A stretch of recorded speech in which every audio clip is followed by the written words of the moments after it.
देखिए, श्री रामलला की जन्मभूमि पर भव्य मंदिर निर्माण देश के नहीं दुनिया के सभी राम भक्त चाहते थे।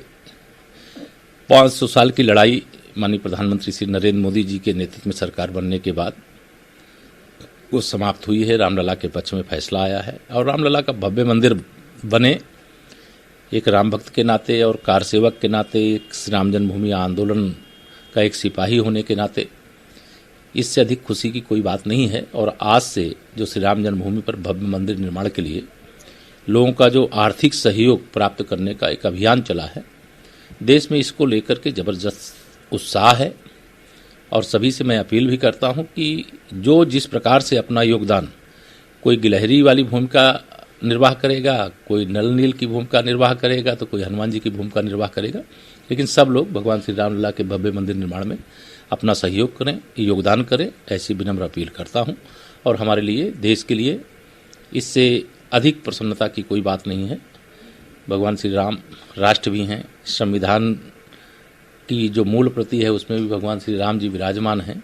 तो आदर्श राजा के रूप में, भगवान के रूप में, आदर्श पति के रूप में, आदर्श भाई के रूप में, आदर्श पुत्र के रूप में वह तो मर्यादा पुरुषोत्तम है। तो हमारे लिए बहुत खुशी की बात है। सर, वहीं प्रधान से देश का सबसे बड़ा वैक्सीनेशन प्रोग्राम शुरू करने जा रहे हैं। देश प्रदेश तमाम जगहों पे ये टीकाकरण होगा कोरोना संक्रमण को लेके, क्या कहेंगे सर? नहीं, ये तो मैं पहले अपने भारत के वैज्ञानिकों को बधाई देता हूं कि उन्होंने स्वदेशी वैक्सीन और दुनिया की सभी वैक्सीनों से ऐसा बताया जा रहा है कि सबसे अच्छी वैक्सीन और सबसे कम कीमत पर तैयार करने का काम किया। और माननीय प्रधानमंत्री जी ने स्वयं मॉनिटरिंग की थी जब कोरोना महामारी का एक दौर चल रहा था। और आज स्वदेशी वैक्सीन के आधार पर कल से जो टीकाकरण का अभियान चल रहा है, इसके लिए मैं बधाई देता हूं। और माननीय प्रधानमंत्री जी कल वर्चुअल संबोधन भी करेंगे। जो हमारे हेल्थ वर्कर हैं, चिकित्सक हैं या पैरामेडिकल स्टाफ हैं, नर्सिंग स्टाफ हैं, ऐसा बताया गया कि उनसे वार्ता भी करेंगे।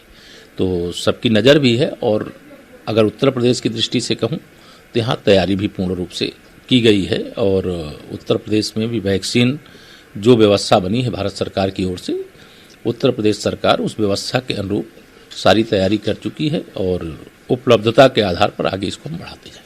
सर, किसान आज फिर केंद्र सरकार और किसानों, हालांकि सुप्रीम कोर्ट ने जो कमेटी गठित की थी, एक सदस्य ने नाम वापस ले लिया, क्या कहेंगे सर? देखिए, सबसे पहले तो माननीय प्रधानमंत्री जी के नेतृत्व में किसानों के उत्थान के लिए जब से सरकार ने शपथ लिया निरंतर काम किया है। और अन्नदाताओं के प्रति भारत सरकार सदैव, मतलब एक तरह से उदार भाव रखते हुए जो कृषि कानून को बनाया गया है वो किसानों के हित में बनाया गया है। और उसकी वापसी के अतिरिक्त अन्नदाताओं के द्वारा जो भी सुझाव दिए जा रहे हैं, कोई कमी बताई जा रही है, उसमें सुधार करने की बात कही जा रही है। मैं अन्नदाताओं से भी अपील करता हूं और सरकार तो खुले मन से बात कर ही रही है कि अब इस विषय को जो भी बातें अपनी कह करके समाप्त करना चाहिए। और देश के किसान हमारी सरकार की, केंद्र की भी और प्रदेश की भी प्राथमिकता में है। और उनके आमदनी की वृद्धि के लिए और उनको किसी प्रकार की कठिनाई नए कृषि कानून के कारण अगर हो रही तो बताएं, उसको सुधार करते हुए आगे बढ़ेंगे। राहुल गांधी ने कहा कि हम प्रोटेस्ट करने, उन्होंने ट्वीट किया कि सब लोग आए, सहयोग करें, और वो नेतृत्व करने जा रहे हैं इस धरने की किसान। तो श्री राहुल गांधी जी के पास अगर हिम्मत है, दम है, तो अपने कांग्रेस पार्टी के माध्यम से आए। किसानों के कंधे पर बंदूक रखने की कोशिश न करें। किसानों की समस्याओं का अगर कांग्रेस ने समाधान किया होता, जो जन्मजात किसान विरोधी पार्टी है, और उस किसान विरोधी पार्टी ने जो सदैव गरीबों का, किसानों का, खेती का, मतलब सदैव उपेक्षा करने का काम किया है, उनको किसानों के बारे में बात करने का नैतिक अधिकार नहीं है। सर, एक लाख सर, उत्तर प्रदेश में 12 के चुनाव होने हैं, 14 पर्चे लगभग खरीदे गए हैं। चुनाव होने की पूर्ण संभावना है। सपा के पास नंबर नहीं है, 2 पर्चे उन्होंने नामांकन आज दाखिल भी कर रहे हैं। और बीजेपी ने AK शर्मा को भी उतारा है। तो क्या कुछ समीकरण है सर? देखिए, उत्तर प्रदेश में 12 विधान परिषद के सदस्य बनने हैं और 12 विधान परिषद के सदस्यों के लिए चुनाव होना है।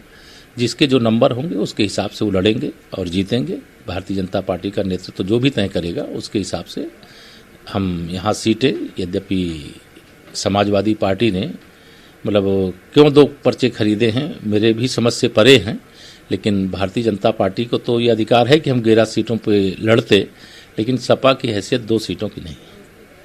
अरविंद शर्मा के लिए क्या कहेंगे सर? मैं श्री अरविंद शर्मा जी को बधाई देता हूँ। विधान परिषद के लिए उनका आगमन होना और उनका बहुत लंबा गुजरात में माननीय प्रधानमंत्री जो वर्तमान में देश के हैं और मुख्यमंत्री के नाते जो गुजरात में 13 वर्षों तक काम किए, उनके साथ काम करने का अनुभव है और प्रदेश के विकास में महत्वपूर्ण योगदान जो भी उनके माध्यम से हो पाएगा उसको मैं समझता हूं कि बहुत उपलब्धिपूर्ण रहेगा, बहुत ऐतिहासिक रहेगा और हम उनका भारतीय जनता पार्टी परिवार में स्वागत करते हैं।